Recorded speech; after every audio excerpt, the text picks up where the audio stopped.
My best friend faked having cancer for sympathy and money, so I exposed her and ruined her reputation. She made up lies about me and exposed me back, so I took everything from her. My ex-best friend came into school one day bald, and that she was the center of attention. During the first period, she gave a speech filled with crocodile tears about how she has cancer and how doctors aren't sure if she'll survive. She ended the speech by giving us her PayPal details and showing the GoFundMe account she set up. Of course, everyone quickly rallied behind her, and as her best friend, I personally started organizing fundraisers. I truly thought we were making a difference, but then one night she confessed to me. She never had cancer and was only doing this for money. Hearing this was like a punch to the gut, and I truly tried to keep her secret at first, but I just couldn't. The guilt was too much, and so I secretly audio recorded our next conversation. I leaked it to the entire school the next day, and the backlash was immediate and extreme. Her GoFundMe account was frozen, she was kicked out of our friend group, her locker was vandalized, and even the teachers openly showed their disgust towards her. She became erratic and started trying to bring me down with her by exposing me for being in on the scam from the start. She started sharing fake screenshots of me agreeing to it and started ruining my reputation. It was extremely hard at first. I had people coming up to me in school being very passive-aggressive towards me. They would tell me they knew what I did and call me just as bad as her. I knew I had to save my reputation to do that, and in order to do that, I had to finish what I started. I handed over text messages, screenshots, and every bit of proof I had where she had admitted to the whole scam. In one of the texts, she actually joked about how easy it was to fool everyone. She joked that even her grandchildren would never have to worry about any debt because her tuition was paid in full, like this was all some kind of game to her. I thought that was that, and the situation had been fully resolved, but unfortunately Lily wasn't done. I'm not sure how she ended up with this connection, but she went on local news. She sat there, looking all sad and innocent, crying on camera and claiming I had lied about everything out of jealousy. She told the reporter that I had been envious of all the attention she was getting, and that's why I made up the screenshots to ruin her life. Some people actually bought her crocodile tears. The comments online were brutal. At first, most people were calling her out, but after the interview, the comments shifted completely. People started saying things like, "What if she's telling the truth?" Or, "It sounds like her friend might actually be the one lying." Total strangers who didn't even know either of us were taking sides. It wasn't just the school I had to deal with anymore. Now, it felt like half the internet was against me too. The whole town was split down the middle. Some people believed Lily's teary-eyed performance on the news. Others knew the truth. They stood by me, but it didn't feel like enough. School was a nightmare. The kids who sided with Lily started making my life hell. They whispered about me in the hallways, sent me hateful messages, and even made cruel jokes during class.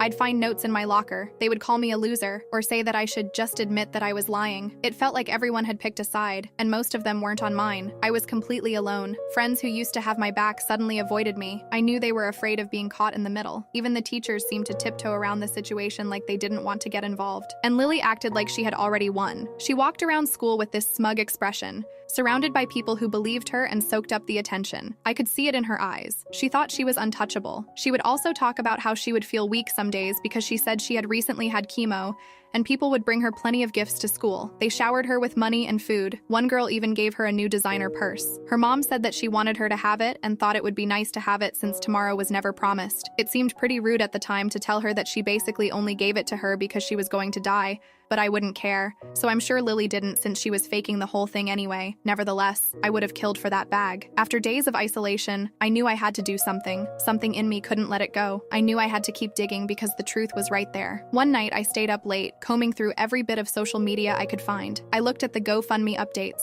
her posts, and even old comments. That's when I found it. The photos she'd posted after her diagnosis. There she was, posing in brand new designer clothes. Louis Vuitton, Gucci, you name it, she had it. And then there were the vacation photos. Just weeks after she had told everyone she was going through chemo, there she was, sunbathing at some tropical resort, laughing with friends. She'd been spending the donation money. Thousands of dollars meant to cover medical bills were going straight into her wardrobe and travel plans. I couldn't believe how careless she'd been. It was all right there, plain as day. In photos she thought no one would ever connect to the scam. I saved every single screenshot and every post. I had solid proof. And this time, there was no way Lily could spin it. No amount of tears or lies could cover up the fact that she had stolen from everyone who had tried to help her. With all the evidence in hand, I knew I was ready to expose her, for real, this time. The next day, I leaked the photos, screenshots, and financial records that showed how Lily had spent the GoFundMe money on designer clothes and a luxury vacation. It didn't take long for the local news to pick up the story. I knew she couldn't deny it this time. I had done the calculations for her vacations, and the amount of the GoFundMe matched up perfectly. Not a single dime was spent on her chemo because it was funding her next flight to Turks and Caicos. This time, there were no tears or excuses Lily could use to wiggle her way out. The evidence was undeniable. They ran the headline, "Local Student Exposed for Faking Cancer to Scam School Community." The fallout was instant. People who had defended Lily were furious. Parents, students, and teachers who had donated to her fund felt betrayed. It spread like wildfire, and soon, the entire town knew what she had done. The school, which had stayed quiet up until this point, couldn't ignore it anymore. They expelled her immediately, but it didn't stop there. News of the scam reached the college she had been accepted to. They revoked her acceptance. They even gave a public announcement saying they wouldn't tolerate someone who had faked cancer for financial gain. Everything she'd lied and cheated for was gone in an instant. Lily had gone from being the center of attention to a complete outcast. And this time, there was no comeback. Until, in one final, desperate move, Lily tried to shift the blame. She claimed I was the mastermind behind the whole scam. She submitted fake messages to make it seem like I had been pulling the strings all along. She even went so far as to edit fake texts and twist the truth to make it look like I had orchestrated everything. She then told reporters that I had been jealous for years. She claimed I was upset because she didn't invite me on the trips or let me get in on the expensive gifts. She said I was only doing this because I was bitter. In all honesty, I was angry about not getting a free vacation or designer clothes because she was my best friend. I thought we would do everything together because that was how we'd always been. But now I didn't even recognize her. She even showed people fake texts in which she made it look like I was the one begging for money from her. For a brief moment, there was doubt. Some people actually started to wonder if maybe I was involved, but then one of our mutual friends, who had been quiet up until this point, came and spoke about the situation. She was someone who had been at a party with Lily and came forward with video footage. In the video, Lily was laughing, bragging about the whole scam, saying how easy it was to fool everyone. Lily looked intoxicated and didn't seem to remember the video, but the look on her face when she saw it was priceless. There was no denying it now. The footage spread online, and any shred of sympathy or doubt people had for her vanished instantly. The next few days, people apologized for doubting me, and the stolen money was recovered through legal means. It was donated to a real cancer charity, helping those who actually needed it. Lily's life was in ruins, her reputation was destroyed, and she is now facing legal consequences. As for me, after everything I had endured, I finally came out on top. I gained the respect and support of plenty of people in my life and online because I stood by the truth, even when it felt like the whole world was against me. 6 months after everything came out on the news, the fallout from Lily's scam was still unraveling. During the court case, so much came out about Lily and why she faked cancer. I thought I had uncovered everything about Lily's scam until I stumbled across something that blew it all wide open. It started when I was going through the GoFundMe page again. I noticed something strange. It was an email linked to the campaign that didn't seem to belong to Lily. The email wasn't hers. It was her mom's. At first, I didn't understand why Lily's mom would be involved, but then everything started to click.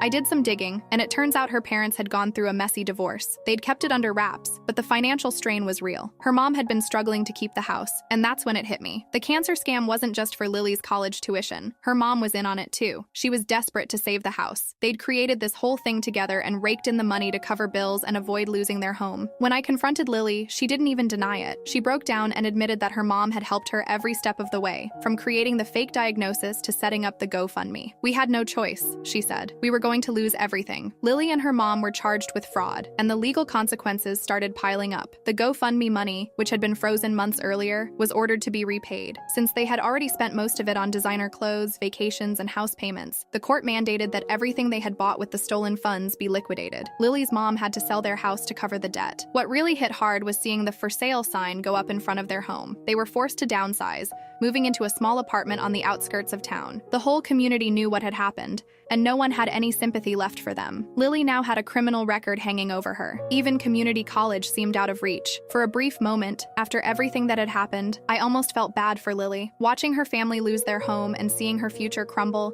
it was hard not to feel something. Despite everything, she had been my best friend once, but that sympathy vanished the moment I got her message. "Remember when the school's servers mysteriously went down right before finals last year?" she wrote. "I know exactly why that happened." I froze. She wasn't just talking about some random technical glitch. She was talking about me, back when I was desperate. A few semesters ago, I was failing a class and about to lose my scholarship. I had panicked and found a way to hack into the school's system, thinking I'd only change my grade for that one class. I wasn't trying to crash the servers or cause chaos, just raise my failing grade to an A. I couldn't afford any more bad grades, not with my GPA hanging by a thread. But when the servers went down, I realized I'd gone way too far. The school never figured out what had happened, and I'd kept quiet, grateful that I didn't get caught. And now Lily was using it against me. She wasn't done. She said she got proof and attached screenshots of the system changes. "You wouldn't want your little secret getting out, would you?" she texted. "Imagine what our college would do if they found out about your little accident, academic dishonesty. You'd be kicked out in a heartbeat. So here's the deal. You give me $5,000 or I send this to the dean," she finished. I couldn't believe it. After everything she had done, she was blackmailing me. I stared at the message for what felt like hours. My heart pounded in my chest. I had worked hard for that money. I was saving up from long shifts, but now, because of one mistake, I was forced to give it all to Lily just to protect my future. In the end, I caved. I withdrew the $5,000 from my savings and sent it to her. I told myself it was the only way to make sure my life didn't spiral out of control, but the moment I hit send, I knew something had changed inside me. I wasn't scared of Lily anymore. I was angry. A week later, I received another message. "Don't think this is over," Lily wrote. "I'll need more soon. I always knew you'd pay." If I was going down, I was taking her with me. When it was all over, I got a lawyer involved,